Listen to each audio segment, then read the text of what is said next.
see if I can it too. So we're going to be looking at USD and GBUSD this week and see what can actually get from them.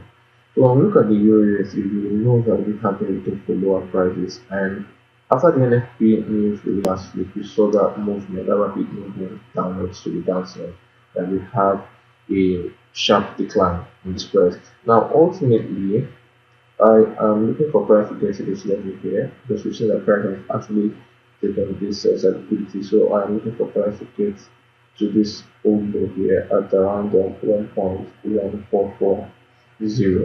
Right. So we need to look for resistance area to trade from. Alright, so one of the first resistance area we can see is this old low here, which was support broken risk can act as resistance, but we do not just basically use this. Alright, we need to pair it with some snap money concept like that or fair value gap. You can also see that there is a fair value gap inside of this area. So I'm looking at this, and we can go further into the lower time frame and see if there is any confluence within this area. Now we can see that we have what we call a breakaway gap over here. So I will not be expecting price to want to immediately fill this fair gap on the 4 hour. Instead, I'll be looking at this area to see if price is going to use this last close candle before this engulfing bearish candle to act as what another block to push price lower. Right, so we are currently seeing price trading inside of this area.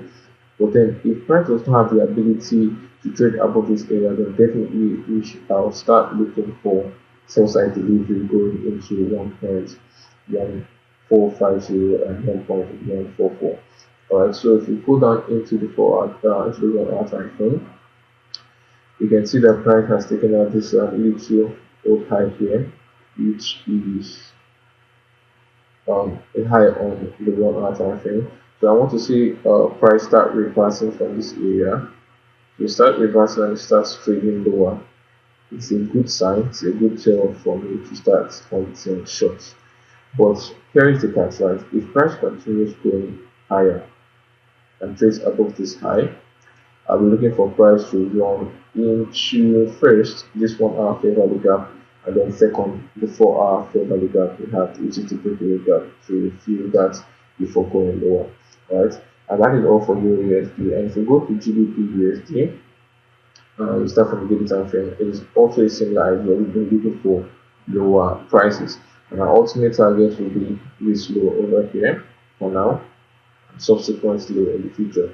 So we have this area over here which we could use as what our resistance. And if we go further into the 4 hour time frame, we can also see that we have this breaker block and other block here because we have this overhand token and then a rapid displacement. So one thing we can do here is we can use a Fibonacci to see the distance the price has retraced into.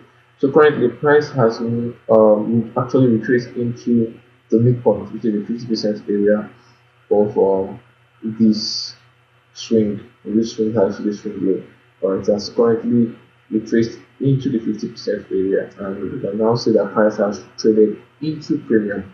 And we also know that we want to be taking our trade from premium to discount, especially when we are selling.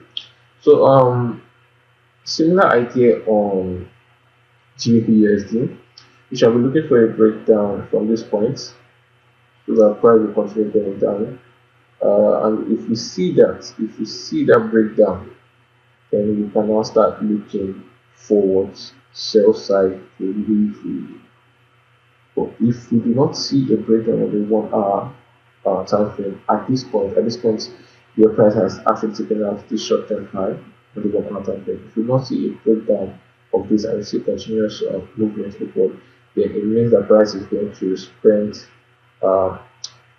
quite some time retracing into and feeling this imbalance here on the 1 hour and 4 hour before actually going lower. So ultimately we are looking for lower prices on Euro USD and GBP USD, and if you are going to be trading alongside this narrative and this idea, do make sure you use appropriate risk management sizes and make sure you do not over leverage. So like coming with again next time, trade well and trade safe.